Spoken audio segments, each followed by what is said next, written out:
കാത്തി രക്ഷിക്കട്ടെ. ബിസ്മില്ലാഹിർ റഹ്മാനിർ റഹീം. പരമാകാരുണ്യവാനായ അള്ളാഹുവിന്റെ നാമത്തിൽ എല്ലാ കാര്യങ്ങളും അറിയിക്കാനുള്ള തൗഫീഖ് അള്ളാഹു നമുക്ക് അനുഗ്രഹിക്കട്ടെ. ഇന്ന സ്വലാത്തി കാനത്തുൽ മുഅ്മിനീന കിതാബ് മൗഖൂത്ത. സദഖല്ലാഹുൽ അലിയ്യുൽ അദീം. ഇത് ഖുർആൻ അപ്പൊ അത് ഖുർആനിലെ ഒരു ആയത്താണ്. ഇന്ന സ്വലാത്തി കാനത്തുൽ മുഅ്മിനീന കിതാബ് മൗഖൂത്ത. മുഅ്മിനീൻ എന്ന് പറഞ്ഞാൽ വിശ്വാസികളാണ്. വിശ്വാസികൾ എന്ന് പറഞ്ഞാൽ പിന്നെ ഈ അള്ളാഹു പറഞ്ഞ കാര്യങ്ങളൊക്കെ ജീവിതത്തിൽ ചെയ്തു തീർത്ത് അള്ളാഹുവിന്റെ പിന്നെ പാവമോചനത്തിന് അർഹനായി നാളെ സ്വർഗം പ്രാപിക്കേണ്ടവരാണ്. അപ്പൊ അതിൽ ഒരു കാര്യമാണിത്. മുഅ്മിനീങ്ങള് അവരുടെ എല്ലാ നന്മകളും സമയബന്ധിതമായിരിക്കും എന്നുള്ളതാണ്. അപ്പോ പിന്നെ ആ ഒരു സമയബന്ധിത മുഅ്മിനീങ്ങളുടെ ലക്ഷണമാണ്. നമ്മളെ സമൂഹത്തിൽ ഇന്ന് കാണാത്ത ഒരു സംഗതിയും അത് തന്നെയാണ്. അപ്പൊ ഇന്ന് രാവിലെ ഒരു 8 മണിക്കെങ്കിലും പിന്നെ സൈറ്റിലേക്ക് എത്തണമെന്ന് പറഞ്ഞു. 8:35 തോന്നുന്നു അവിടെ നിന്ന് നമ്മൾ വിടാൻ വേണ്ടത്. സമയബന്ധിതമായിട്ട് ഒരുപാട് പിന്നെ ഇസ്ലാമിൽ ഒരുപാട് പ്രത്യേകതയുണ്ട്. ഇപ്പോഴും നമസ്കാരം 5 വക്തുള്ള നമസ്കാരങ്ങൾ അത് സമയബന്ധിതമാക്കിയിരിക്കുന്നു. ആ ഒരു സമയത്ത് തന്നെ സൂര്യൻ ഉദിക്കുന്നതിന് എത്ര നിമിഷം മുമ്പാണ് പിന്നെ ഭദ്രനമസ്കാരം, സൂര്യൻ ഏത് നിലയിലെത്തുമ്പോഴാണ് ഉണർ, അസർ എവിടെ, മഗ്‌രിബ്, സൂര്യാസ്തമനം, പിന്നെ ഏശ. അപ്പം അത് സമയബന്ധിതമാണ്. ആ സമയബന്ധിതമായി നിസ്കരിക്കാൻ വേണ്ടിയിട്ടാണ് അല്ലാഹു ഖുർആനിൽ കൂടി പഠിപ്പിച്ചിരിക്കുന്നത്. അങ്ങനെ ആർക്കെങ്കിലും ആ സമയത്ത് പറ്റിയില്ലെങ്കിൽ ചില അളവുകളുണ്ട്. അല്ലാതെ പിന്നെ എപ്പോഴും അത് ആവർത്തിക്കാനുള്ള ഒരു അളവുകളൊന്നും ഇസ്ലാമിലില്ല. അതുമാതിരി തന്നെയാണ് നോമ്പ്. റമദാൻ മാസത്തിൽ തന്നെ നോക്കേണ്ടതാണ്. റമദാൻ എന്ന് പറഞ്ഞു കഴിഞ്ഞാൽ കരിച്ചു കളയാം. കരിച്ചു കളയാന്ന് പറഞ്ഞാൽ നിങ്ങൾ വന്നുപോയ പാകപ്പഴവുകളും പിന്നെ തെറ്റുകളോ കുറ്റങ്ങളൊക്കെ എന്തുണ്ടെങ്കിലും അള്ളാഹു കരിച്ചു കളയാൻ പറ്റിയൊരു മാസമാണ് റമദാൻ. റമദാൻ എന്ന് പറഞ്ഞ അർത്ഥം തന്നെ കരിച്ചു കളയാന്നുള്ളതാണ്.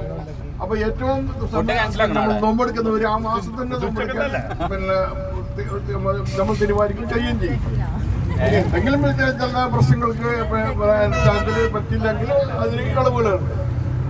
അതുമാതിരി തന്നെയാണ് ഹജ്ജ്. ഹജ്ജ് ദുൽഹജ്ജ് 9-നാണ്. 9, 10 അങ്ങനെയൊക്കെ വരുന്ന 8, 9, 10 സമയമാണ്. അല്ലാതെ ഏതെങ്കിലും സമയത്ത് വിട്ട് പറ്റിയാൽ പറ്റും. അപ്പൊ അതാണ് പറഞ്ഞത്. ഇസ്ലാമിലെ എല്ലാ ആരാധനാ കർമ്മങ്ങളും നിങ്ങൾക്ക് സമയബന്ധിതമാക്കി തന്നിരിക്കുന്നത് പോലെ തന്നെയാണ് ഈ സ്വലാത്ത് എന്നുള്ളതിന്റെ അർത്ഥം. ചില ആൾക്കാര് പിന്നെ പല ആൾക്കാരും നിസ്കാരത്തിന് മാത്രം ഒതുക്കി പറയും. അങ്ങനെയൊന്നല്ല. എല്ലാ നന്മകളും അതാണ് പിന്നെ സലാത്ത് എന്നുള്ളതിന്റെ അർത്ഥങ്ങള്. എല്ലാ നന്മകളും നമ്മൾ നന്മകൾ ചെയ്യുന്നത്, നമ്മളിപ്പോ ഇന്ന് പണതിയിലേക്ക് പോകുന്നത് നന്മകൾ ഉദ്ദേശിക്കും. നമ്മളെല്ലാവരും കൂടി പരിചയപ്പെട്ട് ഒരു സ്ഥലത്ത് പോയി കൂടി ഒരുപാട് നന്മകളെ പറ്റി ചിന്തിക്കുക, സംസാരിക്കുക എന്നൊക്കെ കഴിയുന്നതിനാണ്. അതൊരു നന്മയാണ്. അപ്പൊ ആ നന്മക്ക് വേണ്ടി എടുത്തിരിക്കുന്ന ആ സമയങ്ങള് അത് നമ്മൾ സമയബന്ധിതമായി തന്നെ ചെയ്യേണ്ടതാണ്. അപ്പോഴും മാത്രമേ ആ നന്മക്ക് പൂർണ്ണത വരുന്നുള്ളൂ. അല്ലാതെ നമ്മളെ കുറെ ആൾക്കാർ പിന്നെ ഒരാൾക്ക് വേണ്ടിയിട്ട് 10-25 ആൾക്കാർ കുറെ സമയം വെയിറ്റ് ചെയ്യുക എന്നുള്ളത് അതൊരു ശരിക്കും പറഞ്ഞ തിന്മയാണ് ഇതിലെ. അപ്പൊ അതുകൊണ്ടാ പറയുന്നത് ഈ പിന്നെ സമയബന്ധിതമായി ചെയ്യേണ്ട കാര്യങ്ങൾ സമയബന്ധിതമായി ചെയ്യണം. ഒരാള് ആർക്കെങ്കിലും പാവങ്ങൾക്ക് എന്തെങ്കിലും ഒരു ആവശ്യമുണ്ട്, 1000 രൂപന്റെ ആവശ്യമുണ്ട്. ഞാൻ ഒരു ഉദാഹരണം പറയും, ഒരു എക്സാമ്പിളാണ്. അപ്പോൾ പിന്നെ അപ്പോൾ ചില ആൾ പറിക്കും നീ അടുത്ത നോമ്പിന് വാ. നോമ്പിന് ചിലപ്പോൾ 4, 5, 6 മാസം കാണും. ശരിക്കും 1000 രൂപന്റെ ആവശ്യം അന്നത്തെ ആവശ്യമായിരിക്കും. ഈ 1000 രൂപ അയാൾക്ക് നോമ്പിന് കൊടുത്ത് എന്തെങ്കിലും ഗുണമുണ്ട്? ഒരു 10 പൈസന്റെ ഗുണമില്ല അയാൾക്ക്. അപ്പം അയാൾക്ക് നിങ്ങൾക്ക് കൊടുക്കാൻ ഉദ്ദേശിക്കുന്നെങ്കിൽ അയാൾക്ക് ആവശ്യമുള്ള ആ നിമിഷം തന്നെ ആ 1000 രൂപ കൊടുക്കാന്നുള്ളതാണ്. അതാണ് സമയബന്ധിതം. അതാണ് അള്ളാഹു പറഞ്ഞിരിക്കുന്നത്. എല്ലാ നന്മകളും നിങ്ങൾ സമയബന്ധിതമായി തന്നെ ചെയ്തിരിക്കണം. അല്ലാതെ ഏതെങ്കിലും പുണ്യമാസമോ പുണ്യ ദിവസമോ പുണ്യനാളോ അങ്ങനെയൊന്നും ഇസ്ലാമിൽ ഇല്ല എന്നുള്ള യാഥാർത്ഥ്യങ്ങൾ. നന്മ ചെയ്യാൻ വേണ്ടിയിട്ട് ഒരു പുണ്യമാസമോ ഒരു പുണ്യ ദിവസങ്ങളോ ഒന്നും തന്നെ ഇല്ല. ആ സമയങ്ങളാണ് നോക്കേണ്ടത്, എപ്പോഴാണ് ആവശ്യം എന്നാണ് നോക്കേണ്ടത്. അതുമാതിരി നമ്മൾ ഇത്തരം പിന്നെ സംഘടനാ പ്രവർത്തനങ്ങളൊക്കെ വിജയിക്കണമെങ്കിൽ തീർച്ചയായിട്ടും നമ്മൾ സമയബന്ധിതമായി തന്നെ അത് പാലിക്കണം. ഇപ്പം ഇതിന്റെ ഉത്തരവാദിത്തപ്പെട്ട അമീർ എന്ന് പറഞ്ഞപ്പോൾ നമ്മളെ കാഞ്ഞങ്ങാട്ടെ അമീർ പിന്നത്തിലാണ്. പിന്നത്തിന്റെ സംഗതി പറഞ്ഞു ഒപ്പരേന്റെ വന്നത് 5 മിനിറ്റ് കഴിഞ്ഞിട്ടാണ്. അത് പിന്നെ എന്റെ അളിയനായതുകൊണ്ട് ഞാൻ വിമർശിച്ചതാണ്. അപ്പം ഞാൻ ഇനിയുള്ള കാര്യം പറയുന്നത് വെച്ചാൽ നിങ്ങൾ നമ്മുടെ എന്തെങ്കിലും തീരുമാനിക്കുകയാണെങ്കിൽ അത് സമയബന്ധിതമായിരിക്കും. ആ സമയം തന്നെ വരിക.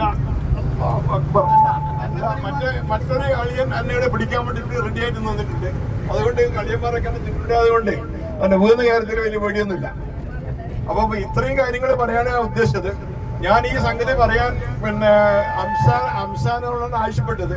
അപ്പൊ അംസ പറഞ്ഞ് പിന്നെ പാലയാണ്ട് പറഞ്ഞാൽ മതി ഇന്നുള്ളത് മൈക്ക് കയ്യിലെടുത്തിരിക്കുന്നത്. പറഞ്ഞതിൽ എന്തെങ്കിലും എന്നോട് പുറത്തു തരിക. ഈ മൈക്ക് ഞാൻ അംസക്ക് കൈമാറുക.